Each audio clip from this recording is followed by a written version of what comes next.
So,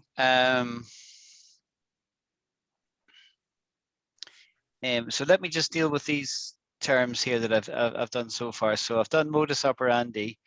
Modus operandi is Latin, I think, but it's a loan word into English, or loan words into English, and it just means your mode of operations. And it's a way of saying my style. It's my style, right? This is what I do. It's the approach I take. It's my modus operandi. Does that make sense?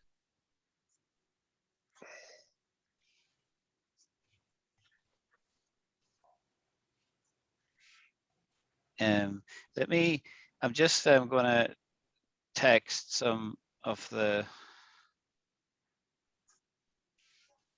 It's your style for teaching for teachers.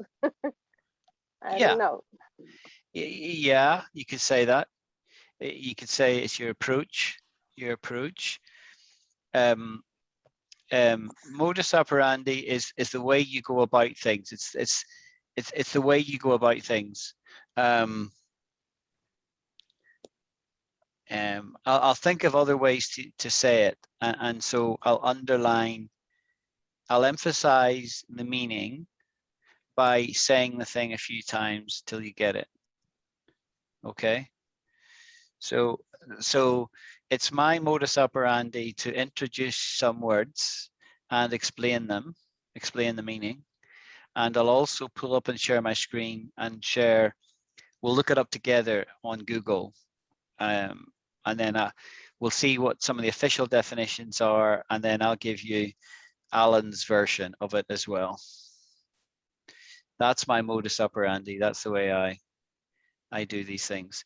And because I record the classes, you can go back and review the recordings in your own time, in your free time, at your leisure.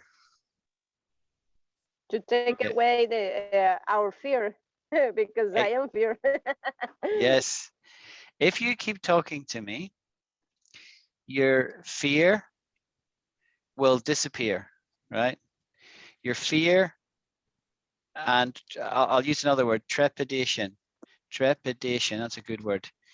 Your fear and trepidation will disappear, right? Like the morning mist, it will just evaporate.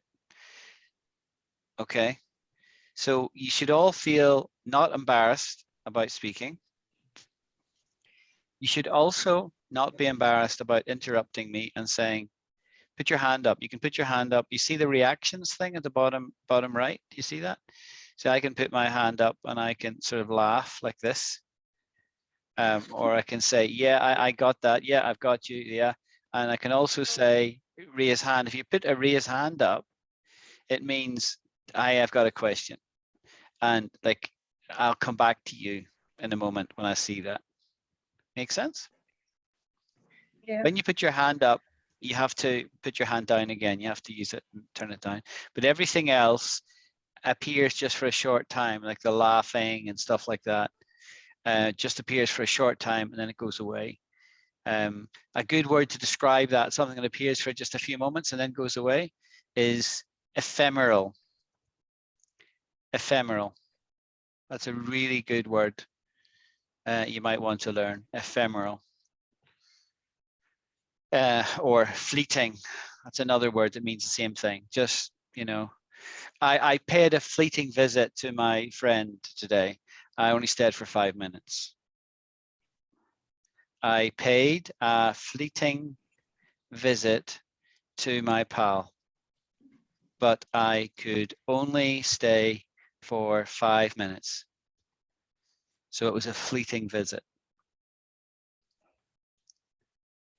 Does that make sense? That's common idiom to say that.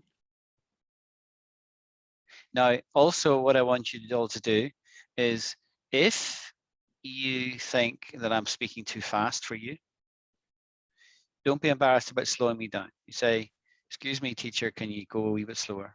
You can call me Alan, by the way. You don't have to call me teacher. Say, Alan, excuse me, Alan, could you go more slowly, please? And I'll slow down. Okay. Okay. Okay. Are we all on the same page? Is another way of asking that. I've just written the question and think, are we all on the same page? Yeah. Which means are we all, we're all good. We're all understanding what I'm saying. Yeah. Yeah. Okay. Right. So let's do then a chance and opportunity and explain the difference. I want to just, I have slight concern that some people have got the time wrong because our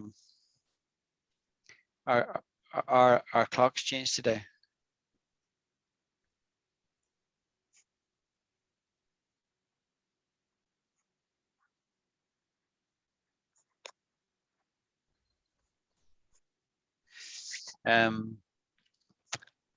Yeah, so chance and opportunity. So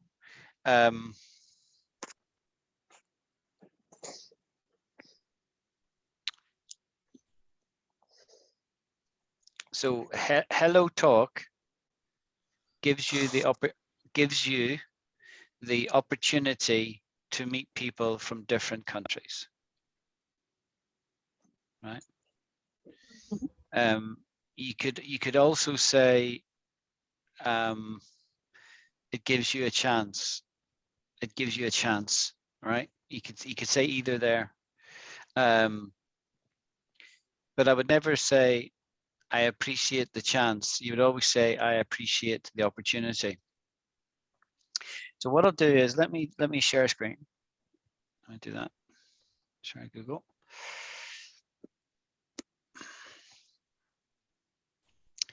And let me do chance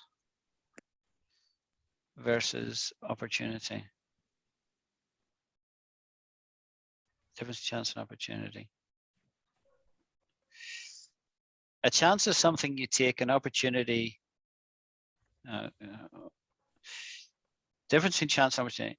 I always wanted to start my own business, but I am terrified of taking that chance. I hear now, so I've got some Spanish coming in here because I'm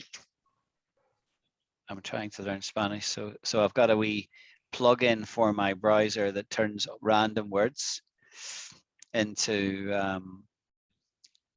Spanish to improve my vocabulary. So I'll switch that off since this is English. Excuse me. Yes, Teacher? Fabiola. Yeah. It's okay. Say I appreciate opportunities, and not. It's okay for the chance. What is the difference?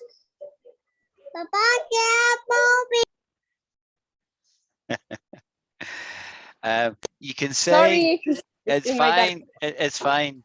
I got the chance there to hear your little one speak. Yeah. Let's come back to your question at the end, right? Let's just see what this article says. These articles quite often are good because they're written to explain the difference. So we'll read what it says and probably do a better job than me trying to make it up as I go. Right. This person said, I'm terrified of taking that chance. Right? See that? Now, because the idea of chance is the thought of randomness, the fact that you can't predict the outcome. You might want to start, Gabrielle might want to start a business one day, but she don't know, she might lose money. People who start businesses sometimes lose money. Yeah, it's not always a sure thing. And so this is a statement somebody makes. I'm terrified of taking that chance. Yeah. I hear this often from clients, especially those at the crossroads in their careers, either because of a significant burnout or because they've been given an ominous pink slip and know that they have to make a decision about what to do next. The pink slip is what they talk about in America, and that's basically when you're getting fired. The Let's see what it says here. A chance is something you take. An opportunity is something you get. That's quite interesting. See that? Yeah. A chance is something you take. Yes. An opportunity comes your way. We have an expression in English which is opportunity knocks. Let me find the chat window. I've kind of lost it.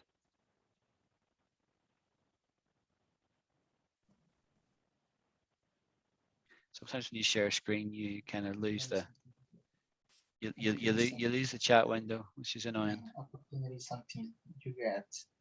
An opportunity is something you get. An opportunity is something you get. Jane, can you go on mute, please? Because we're hearing you.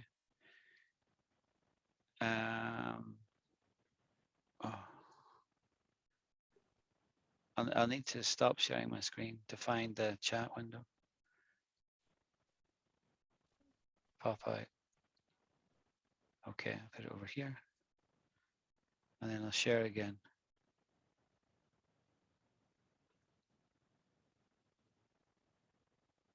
Okay. Yeah, so I can now write in the chat window and I'll say, we have an expression that is opportunity knocks. Yeah. In the sense that it kind of means every so often in life, you know, opportunities come around, right? Everyone has opportunities at different stages of their life. So you would say, I have the opportunity to get educated, right? And that's an opportunity for me. You wouldn't say that's a chance for me. You wouldn't say that's a chance.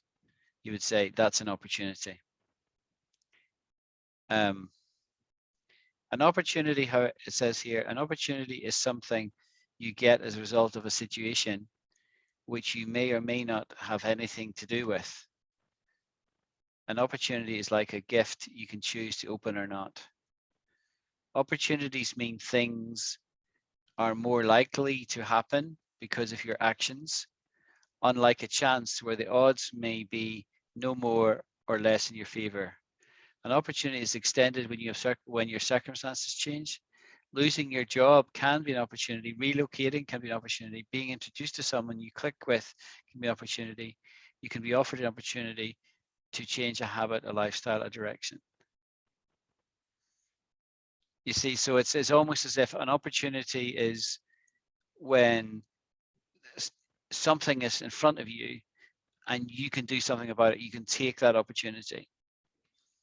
Where chance is more random, just something that happens and it's completely random. I was walking down the street and I met Gabriella by chance.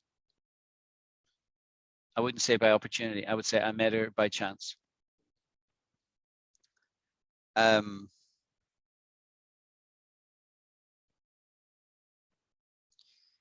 Fabiola decided that she would it would be a good opportunity for some of her colleagues from Costa Rica to join the class. It would be a good opportunity, so she shared the link. Yeah, you wouldn't say it was a good chance. You would say it's a good opportunity. Yeah, I say, for example, I opportunity not study oral care design. It's okay, but Nearly. What you would say there is, I had the opportunity. okay. I had it. It's something you it's like you receive it. You Yes, had it. I had the opportunity. Yeah. Okay, Yeah. thank you. There's other circumstances where you could say either word applies. You could say, oh, when I was a child, I had the opportunity to learn the guitar. Yeah.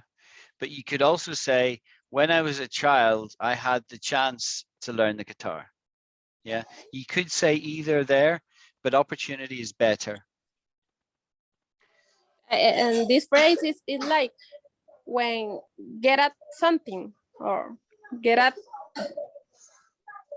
I don't know what you mean by get up. Fabiola? Not sure. We don't say get up like that. Maybe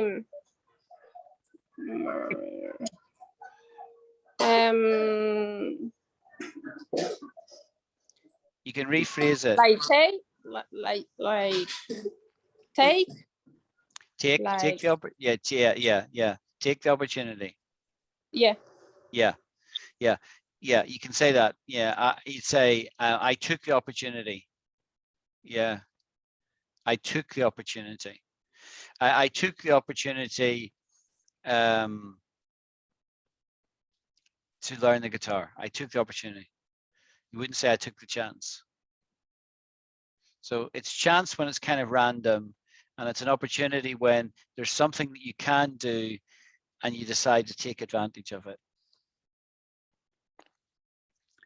Now, this question, because of the time I've taken to explain all that, you can see this is quite a hard thing to distinguish between these two things, right? So the difference between these two words is nuanced. It's nuanced. Nuanced. I've written that into the chat window. So nuanced is when there's shades of meaning and there's overlap, like in a Venn diagram. You know what a Venn diagram looks like?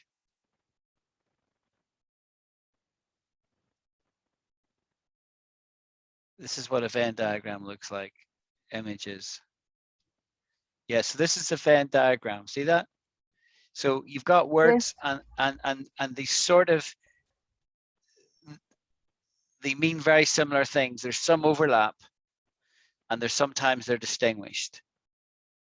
So that's what chance and opportunity is like. So it's hard for me to explain. It's not like they're very different. They're similar, but not exactly the same. Okay. So I'm going to leave that subject now and go on to something different. And so the next thing I thought I would teach you, let me just put up my notepad. Is I don't think I did this last time. Yeah, ostensibly. I think I'll do ostensibly. Right. So let me come back to this window. And I'm going to say define ostensibly. Now, I'm guessing nobody knows what ostensibly means, right? So I'm just going to tell you what it means. As appears or is stated to be true, though not necessarily so, apparently. Okay. So here's an example. The party secretary resigned, ostensibly from ill health. So let's take our time and understand what is being said there. The party secretary, right, who's an official of some kind, resigned. It doesn't say from ill health, right? It could say the party secretary resigned from ill health, or to spend more time with his family, right? It says ostensibly. And what ostensibly means is that it's, let me write this word down first of all, ostensibly, like that, right? So we've got it in the chat window. We'll see it at the end. I spelled that slightly wrong. There's an extra L there. You could also say it's purported, right? Which means it's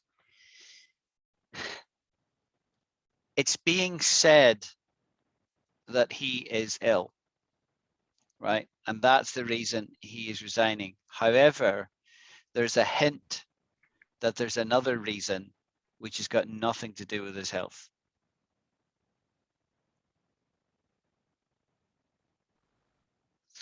And so and so you'll see these other words here, like apparently or seemingly, on the face of it, to all appearances, are all in the same sort of area.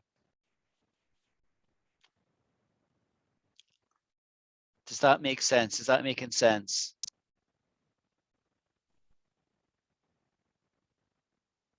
I need somebody to say yes or give me a thumbs up or something.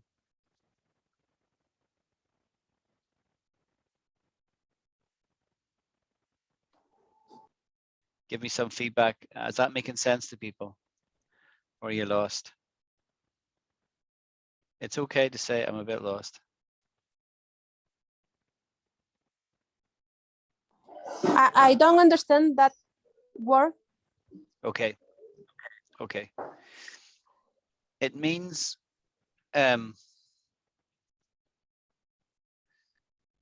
ostensibly Alan, teacher, is learning Spanish. Right? But the truth is, I'm not making a lot of progress in it because I haven't spent enough time. But I say to people, I'm learning Spanish. So I would say ostensibly, Alan is learning Spanish. But it may or may not be true. You get that now? So ostensibly, Fabiola is from Costa Rica, but I have no way of knowing for sure. Yeah. Yeah, you get the meaning now. I actually believe you are from Costa Rica, and all your pals, because all your pals say I'm from Costa Rica, right? So I know it's to be true. But just as a little bit of a joke, I could say ostensibly Fabiola is from that, right? And you could say to me, hey, I'm single, and I could say ostensibly Fabiola is single, but I just heard a little child in the background there, so I think you actually are married with a family. Yeah. You get my drift? Other sound. Okay. I'm having fun with you. I'm having fun. Okay, Teacher. so yes. How we use the word purported Yeah, in yeah. a sentence? Good question. Right, so let's do that. So I'll actually write one. Okay. I would say it's purported. It's purported. Yep, it's purported that I'll use somebody else. I'll pick on somebody else. Brandon. Brandon is from Costa Rica. Right? Yes. Yeah, it's purported that he's from but I am not sure. Right? So I use this word because it's similar in meaning to ostensibly, right? It's purported. In other words, it's suggested. Okay. So let's look it up in Google together. It's purported, and it'll give us some example sentences here. The purported marriage was void, right? So appearing or stated to be true, though not necessarily so. Alleged, right? The purported, Okay. So the purported marriage was void, right? They weren't really married. Yeah.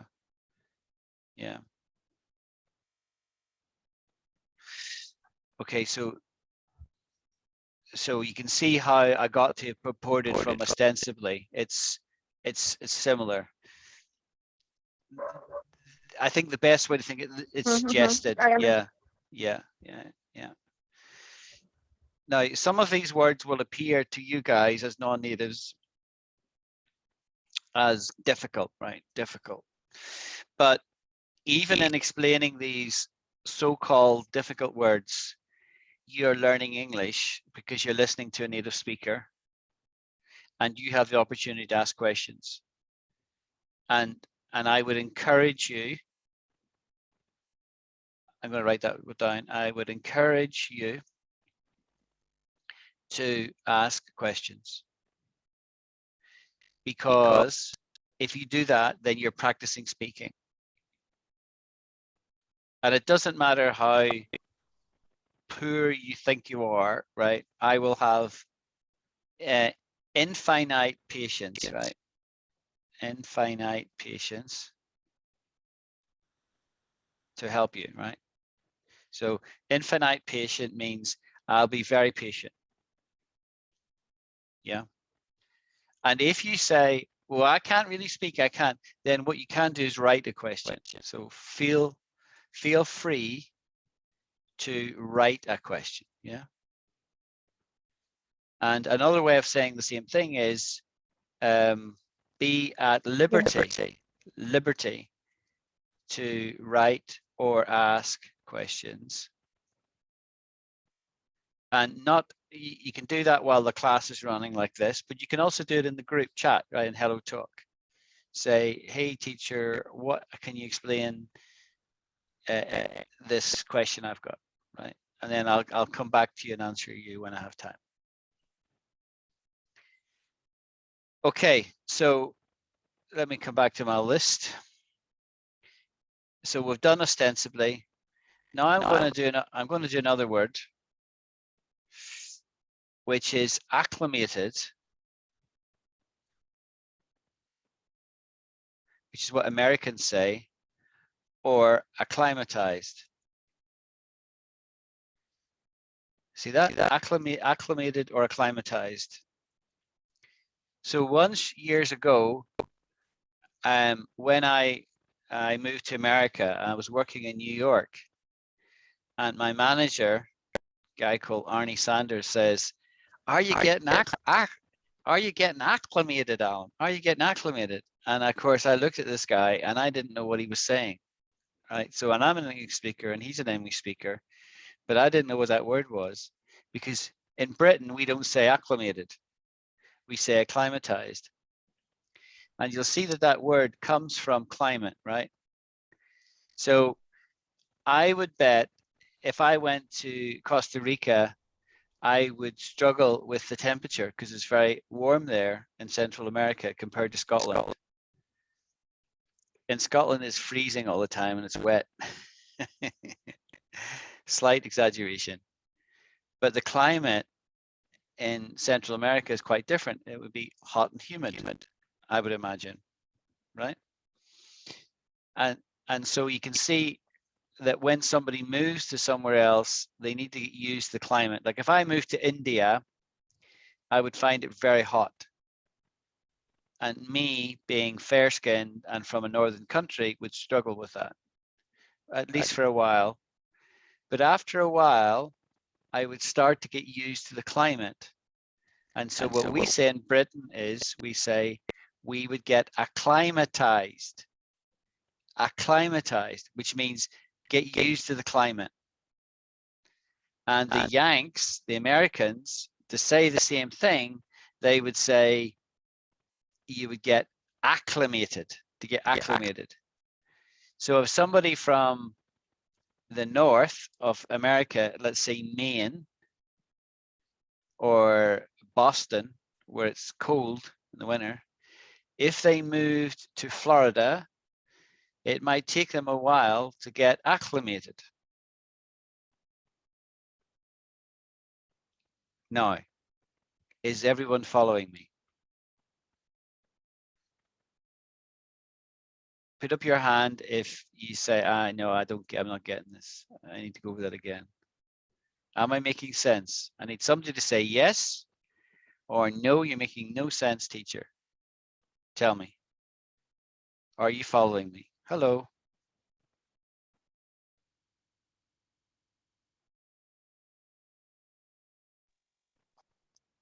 I don't understand. You don't? You don't? Don't. Okay, Don't. okay. I'll explain it again then. Fabiola, are you going to comment? Yes, for example, I acclimated myself to my hot weather, for example. It's okay or not? Perfecto. Gracias. Yeah. Thank you. And So let me explain it again for Brandon. Yes, yes. And acclimated, Yeah. like familiarized. Yes, yes. So it comes from weather, right? It comes from weather. I see Danielle has written something here. Acclimate, it's the same as weather, right? Okay. Now, so let me just comment on that thing, right?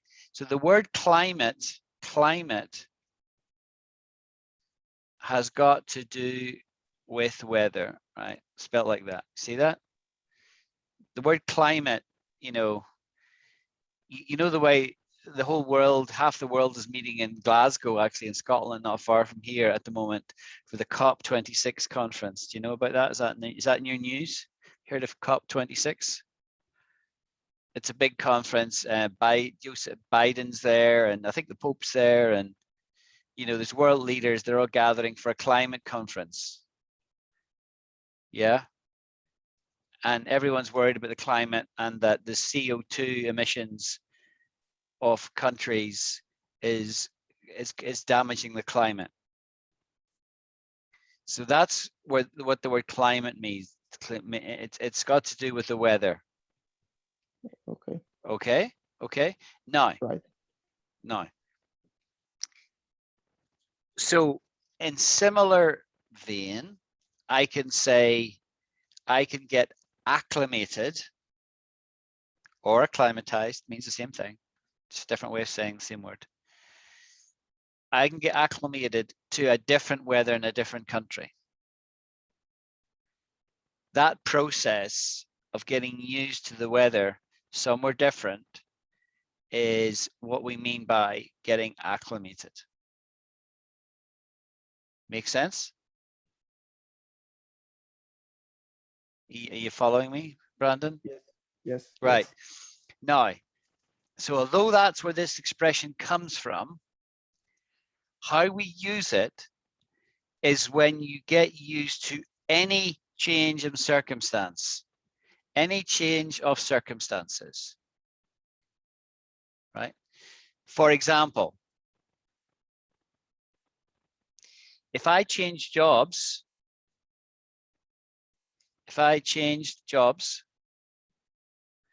I would need to get acclimated. See that? And that's got nothing to do with the weather. No, it's a change in circumstances. I've got a different boss, a different routine. I need to develop a new modus operandi, to reuse something we learned earlier on. And new colleagues, it will take time. So I need to get acclimated. So I'm not talking about the weather. I'm just talking about any fundamental change. Okay. Got it? I got it. Great. Okay. Now, and remember, if anyone is struggling to get it, you can go over this again. You can watch the recording. Okay, so we've dealt with acclimated. Now I'm going to teach you an idiom. And the idiom is when you have multiple irons in the fire. Multiple irons in the fire. Now, I think the answer to this will be no, but does anybody already know what this means? To have multiple irons in the fire. Does that mean anything to anybody?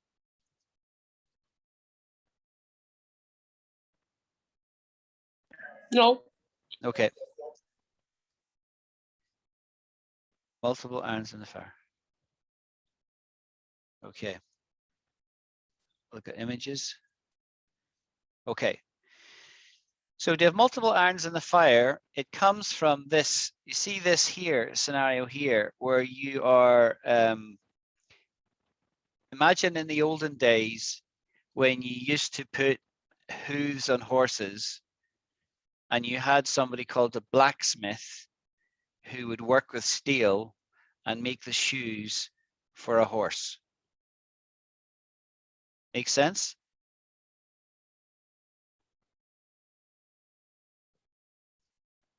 Does that make sense?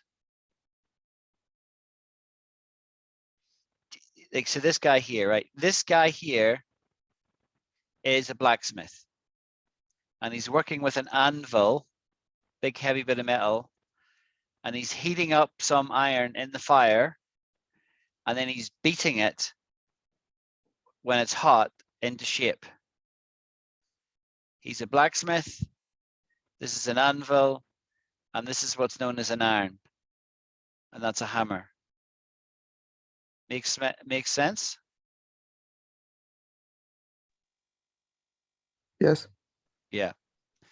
Now, this guy can do this 1 iron at a time, right? 1 iron at a time. But the problem is, when you put an iron in the fire, it might take 20 minutes for it to heat up hot enough to you then to be able to bang it and use it. And so it might be more sensible to put 4 or 5 irons in the fire at once. And then you take one out and you deal with it. And then as soon as it's ready, you can move to the next job.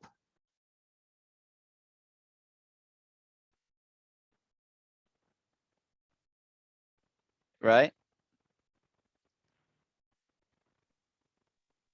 So here he's taken that and he's turned it into the shape of a horseshoe. A horseshoe. Now here is a picture where they've got multiple irons in the fire. See? So lots of them are being heated. So therefore, in order to make all these horseshoes, I can go 1, 2, 3, 4, 5, 6.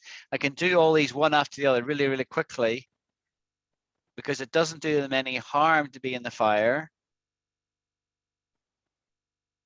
And it means I'm more efficient. Excuse me, teacher. Yeah. It's like too many activities or not. The answer to Fabiola's question is yes and no. So what you can say is, yeah, it's yes and no, because you can do this. You can say, Fabiola has too many irons in the fire, right? So because she's trying to do her course and she's trying to learn English and she's trying to look after the kids, she's got too many irons in the fire, right? I could say you have too much going on. You've got too many irons in the fire. The idea of irons in the fire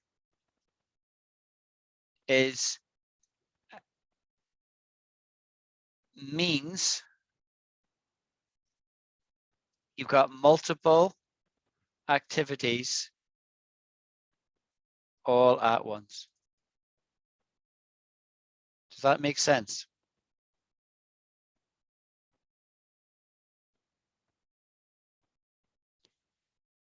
And so this guy says, I can't take any more work because I've already got too many irons in the fire. Right? So what you can do is you can say, you can use this expression to say, I've got too many, I've got too much going on, I'm going crazy. Or you can say, let's say somebody asked me, I think it was you, Fabiola, said, could we do a job interview? Do you remember? I think you asked me that on the group.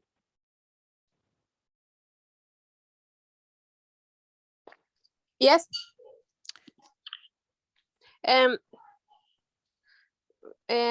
For example, I don't know, this is okay, but yeah, I have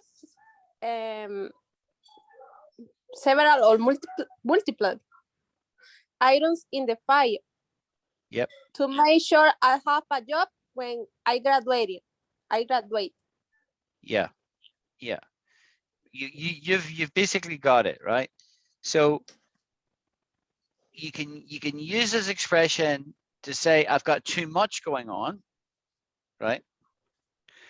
Or to go back to the job analogy, you say if you're applying for a job, you don't know if one is going to be successful.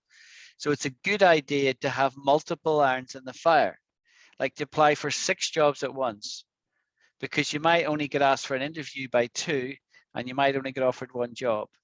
So if you want to find a job, you deliberately want to apply for multiple jobs at the same time. Make sense? Okay. And so all this is different ways of explaining to you a very common idiom in English, which is to have multiple irons in the fire. right? It just simply means several things going on at once. Several or multiple things going on at once. That's what it means. But a native will say, it's a very common expression, I've got multiple irons in the fire, or I've got too many irons in the fire. I need to get rid of some. Okay. Are we happy? Have we got it? Yes, I got it. Okay. Right. Next lesson then is, I'll teach you one more word and then we'll do an interview. Okay, Fabiola? Here's a great word. Bumptious. Right? Bumptious. Now let's define this word, right? Define bumptious.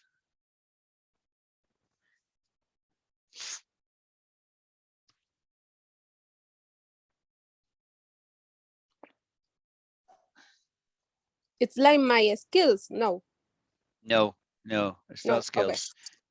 No, bumptious means irritatingly self-assertive and impossibly bumptious and opinionated ass. So you never want to be described as bumptious, right? So a bumptious person is somebody who's completely full of themselves. They think they're great, right? And they have no problem telling you they're great. So if we had somebody who was bumptious in this class, they would say, hey, I know this English stuff. I'm good at English. I've mastered it. I'm great. Right? That would be a bumptious person. And so it's obviously negative. You don't want to be bumptious, right? Like egocentric. Egocentric. Excellent, Brandon. Excellent. But you could be ego-sensitive and not necessarily braggy about it, right? You could, it's just somebody who just thinks they're great, you know, I think I'm great, right?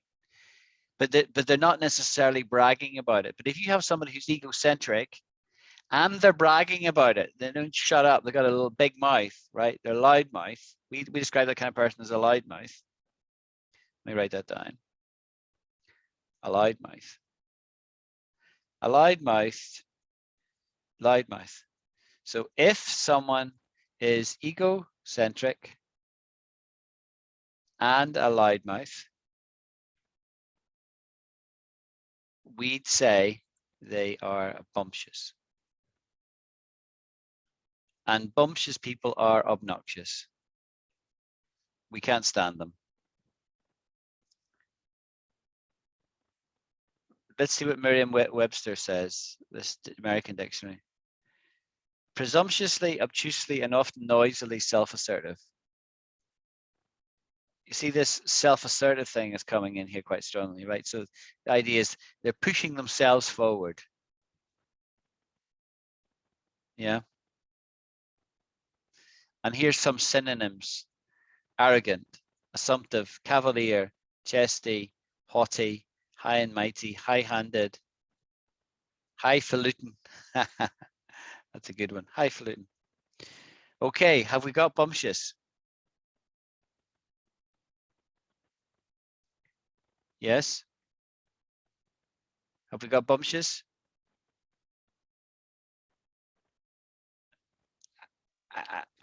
Yes. Yes. Thanks, Brandon. Okay, we've got bumptious. Right. Okay, so let me stop sharing screen. Who wants to do a an interview, practice mock interview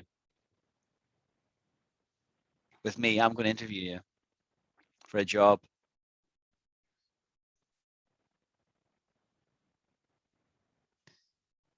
Now, as I said earlier, don't all speak at once.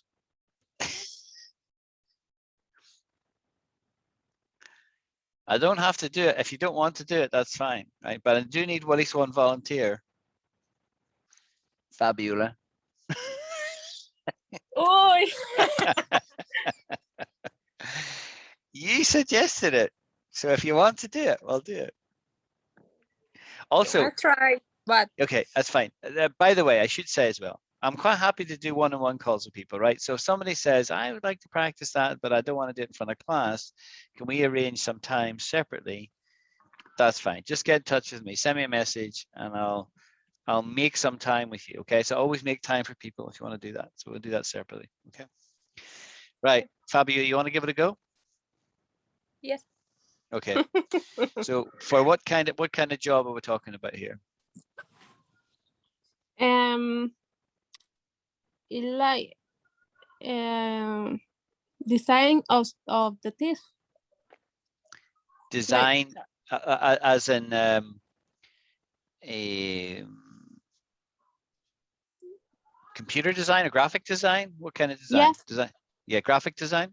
The graphic Yep. design. Okay, cool. Right. Hey, Fabiola, welcome to the interview.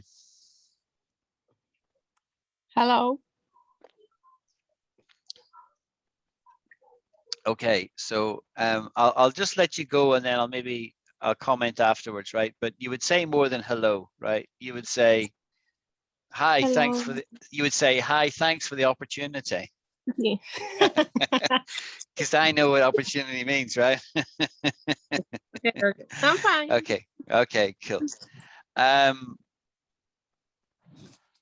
Let me just ask you, do you have some experience in design? This is a design job you've applied for as a junior designer in our team. We're a creative agency here at Lockhart Incorporated. So do you have some experience? No, I don't have experience because I graduated of oral care design. Okay. So but you have a course. Do you have a portfolio I could look at? Repeat, please. Sure. Do you have a portfolio that is examples of your work, like on a website or something that I can look at and you can share with me? I used to the program AutoCAD. Yep. And program AutoCAD it's like design. Yeah. Other programs for I don't know what to say, boxing, Yeah. Coursera. Coursera. Yeah. Yeah. Coursera. I've heard of that. Yeah. Okay. And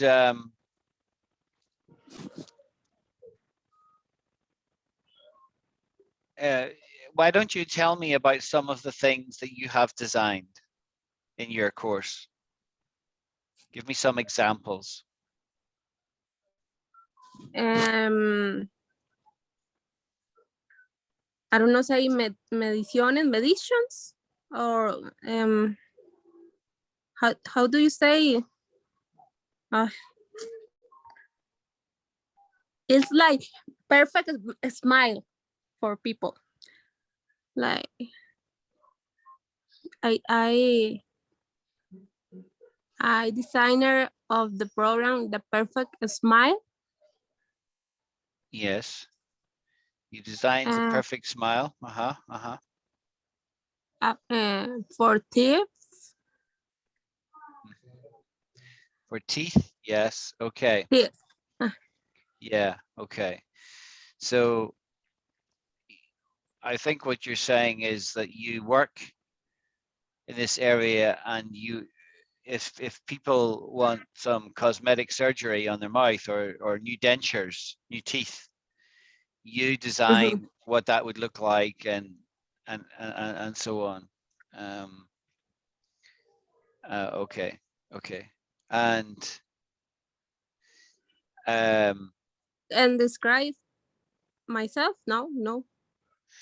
Yes, give me a bit of your background. Yeah, sure. I don't know, say I am a perfectionist. Okay. I pay attention to all the details. Yep. And I am efficient. Yeah. And highly organized. Uh-huh. Uh-huh. and Yeah. and Yeah. I enjoy solving problems. Okay. So I'm building up a picture in my mind here, right? So you're detail orientated. You're a real perfectionist. You're very organized. You sound like Superwoman. Yes. Okay. Okay. I You've try. got the job. What Thank about you. what about the salary? We're offering you $15,000 a year. Is that sufficient for you? I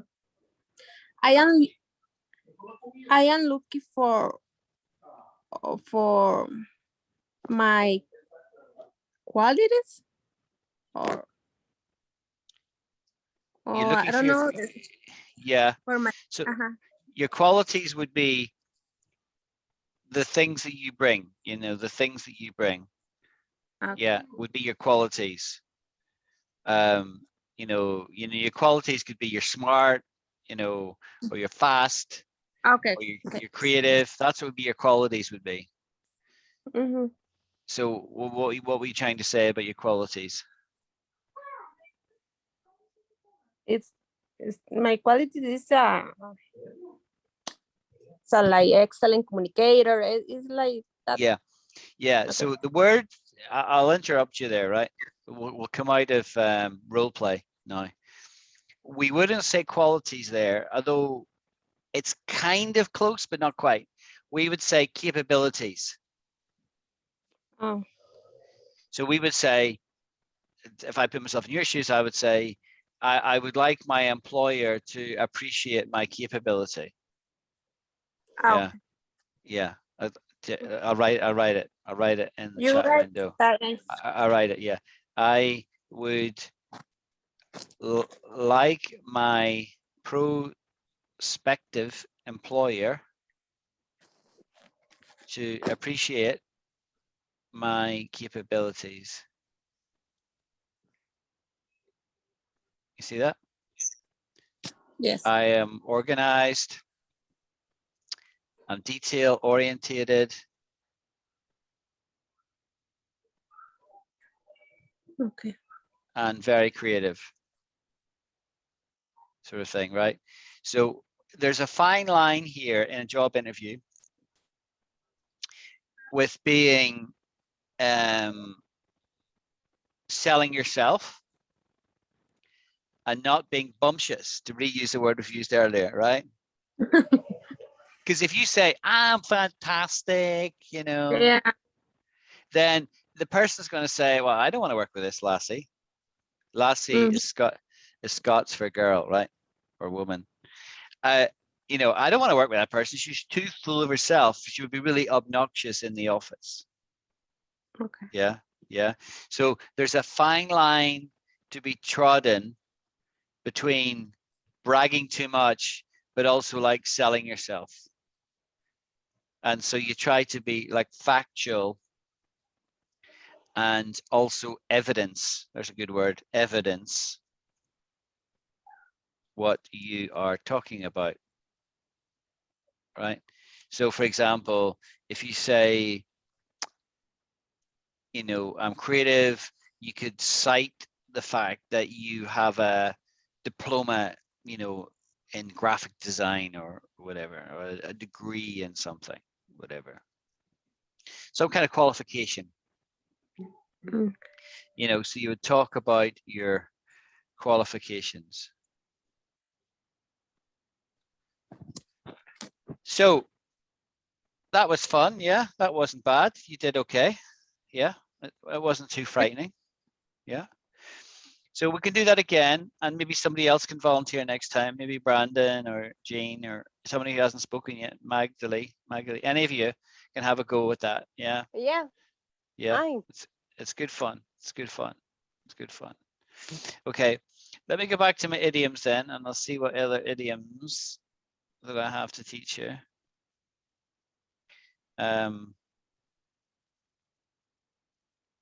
Yeah, here's a good one. It's this, right? I'll write it down. That hit the spot. See that? That hit the spot. Now you won't know what that means, so I'll just explain it to you.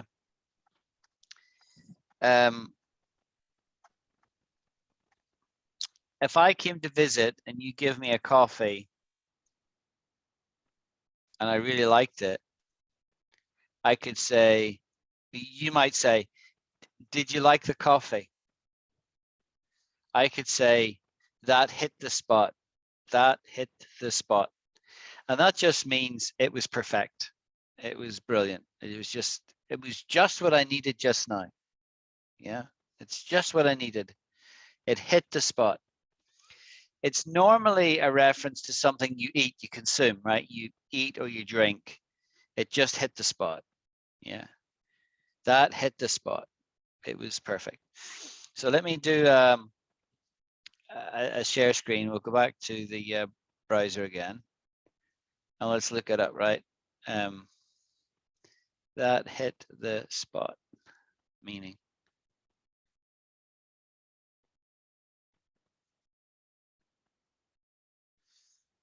To be exactly what you want or need. A cool glass of beer would really hit the spot. Yeah? See that? Yes. Yeah? Yeah. We'll see if there's any other examples here. Cambridge, let's see what Cambridge Dictionary says. To be exactly what is needed. That bacon sandwich really hit the spot, right? So I don't know what the etymology is, like where it comes from, right? But it always means the same thing, right? It's just, that's exactly what I need, yeah? It really hits the spot, just fine. And you'll notice it's got to do with consumption. Almost always it's got to do with eating, right? It's eating or drinking. It's just, oh, that just was just brilliant. I just love that. Okay, so we've learned, you know, genuinely English idiom there. Yeah, here's another one. Down. Me? Hi, Magali. Hi. Would you be asking a question? No, no. Sorry. No. All right, no problem. So I'm Sorry. going to teach another one, down in the dumps, right? Down in the dumps. And this is another idiom. Down in the dumps, right? Down in the dumps. She's a bit down in the dumps because she failed one of her exams, right? So to be down in the dumps means you're depressed, right? You're like Eeyore in Winnie the Pooh. Eeyore, nothing's good. It's all the down in the dumps. That's what down in the dumps means, right? Down in the dumps. How are you feeling today, Fabiola? Oh, I'm down in the dumps, actually. Why? It's Well, like depressed or sad. depressed. No. Yeah, like depressed. Yeah, but somebody can be depressed. Because somebody can be clinically depressed, right? Somebody can be suffering from depression, right? And they're just, you know, they're ill and they need medicine and all that kind of thing, right? That's not what you mean by down in the dumps. But you could say depressed. But down in the dumps is just your mood. It's how I'm feeling this half hour or this morning or this evening. It's not really or when I speak English and it's not okay. Down in the, I say I down in the dumps when I speak English. It's not very well. Yeah. You say yeah because. So let me. The other side of the coin is I'm a bit down in the dumps with my speaking Espanol because I'm not very good. Yeah, Okay. it gets me down, right? It gets me down. It gets me down. I'm not making that much progress. How are you feeling just now? How are you feeling, Al? Oh, I'm down in the dumps. It would be normally down in the dumps is like really like I'm just really feeling low, right? I'm really feeling low. And so I'm down in the dumps. Make sense? Everyone happy? Yes. Everyone Yes, yes. ecstatic? Not down in Yeah. the dumps? Yeah, okay. Okay, right. Let's do maybe one or two more. Right, here we go. Where we go? Where we go? Teacher, what time is in London? Or, It is 10:10 in Scotland. wow. Just coming up 7:10 in the evening.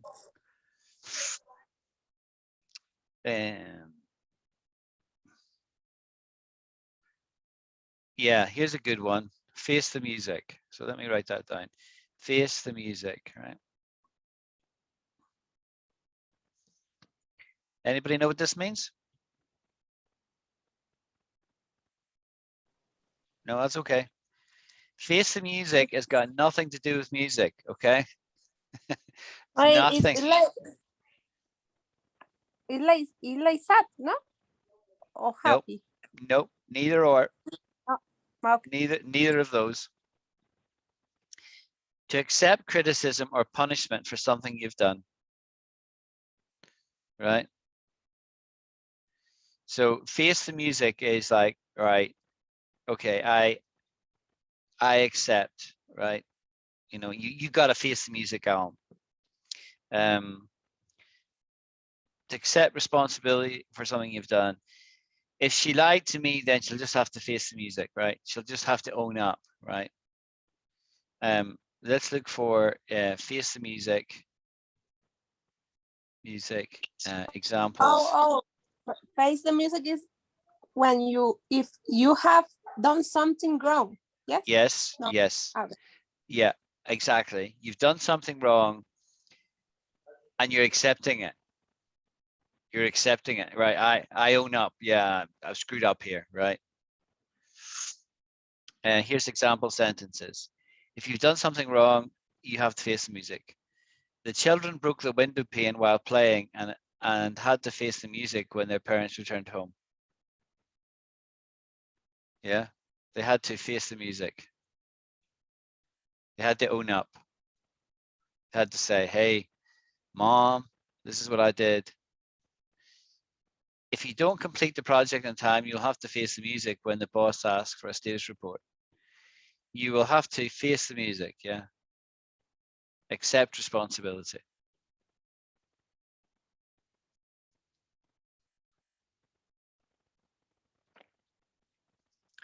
Receive punishment. Accept unpleasant consequences. Be confronted with disagreeable results. Accept criticism for something you've done. It's quite clear, isn't it? You'd never guess what it meant. You know, you'd never, because face the music. What's that got to, you know.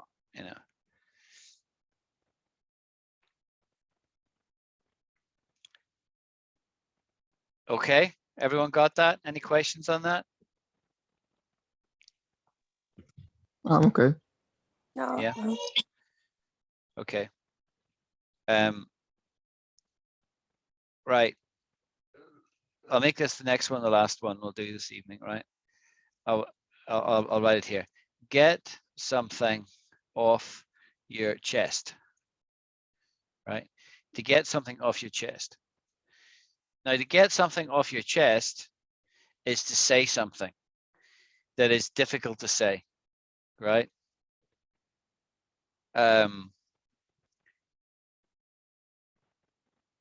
You know,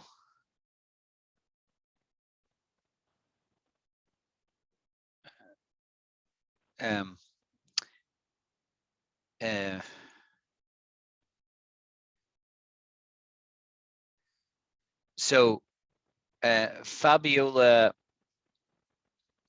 dyed her hair blonde, right? And I didn't like it, right? But I didn't want to offend her, so I didn't want to tell her but it was really, really driving me nuts. Yeah, it's like private or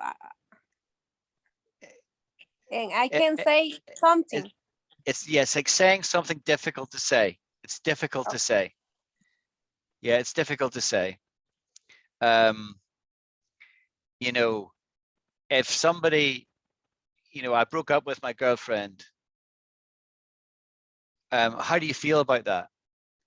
Well, to be honest, I actually feel better. I didn't want to do it. I felt bad about it, but I feel much better now that I've got it off my chest. I've got it off my chest. In other words, I've said it, and it was difficult to say, but I've got it off my chest. Yeah.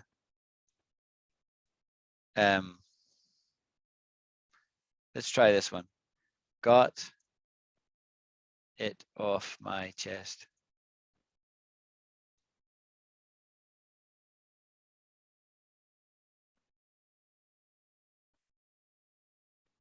Off my chest.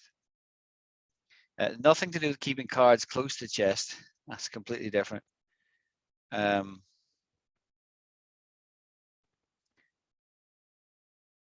okay.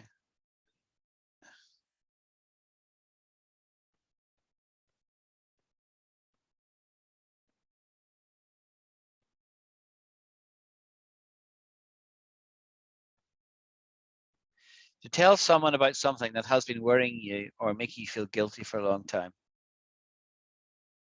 Yeah. So you're worried about something or you feel guilty and you want to say it, you want to talk about it. Here's an example. I spent 2 months worrying about it and I was glad to get it off my chest. Yeah. Does that make sense?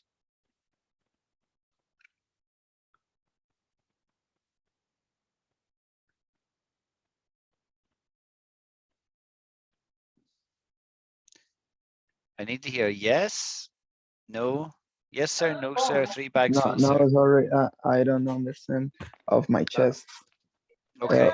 It's like to accept my mistakes or not. Not really. No. It's nothing to do with making a mistake. It's to do with saying something that is worrying you. It's pressing on your mind.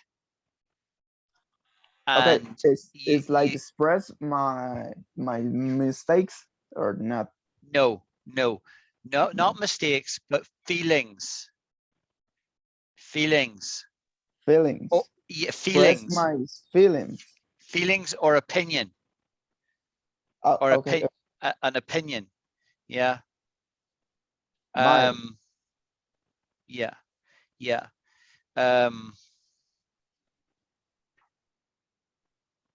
So It's like to say this movie don't like.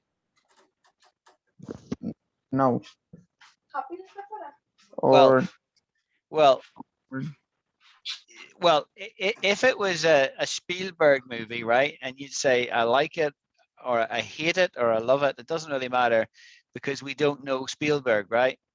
But if it was Alan's movie and I asked you guys for your opinion, what did you think of my movie? And you don't like it. And you don't want to say to me because you don't want to offend me. Right? But right. In the end, I'm saying, look, I really need the feedback. You know, I really want you to tell me what you think. And you say, okay, I'll tell you. Alan, to be honest, it's no good. It's boring. It's really, really boring. Okay. I say, okay, that's fine. I appreciate the feedback. Then later, you and Fabiola have a chat offline. And she says to you, that was brave of you to tell Alan that you didn't like his film. How do you feel about did you feel about saying that? You could say, well, actually, I didn't really want to say to him. I was a bit, I was worried about how he would take it. But now that I've told him, I feel much better that I've got it off my chest.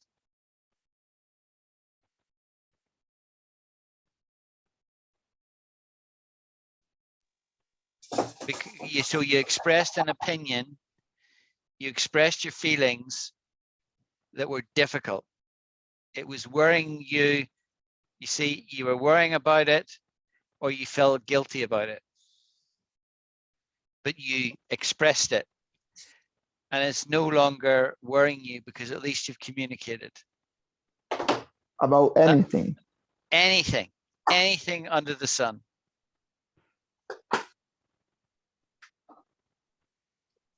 It's where the thing that we're talking about, whatever it is, the anything under the sun, it's weighing heavily on you. It's a weight on you, which is why this idea it's on your chest, right? It's like you're lying down and there's a weight in your chest. There's a big piano on your chest, right? And you have to get it off. You have to get it off your chest because it's keeping you down.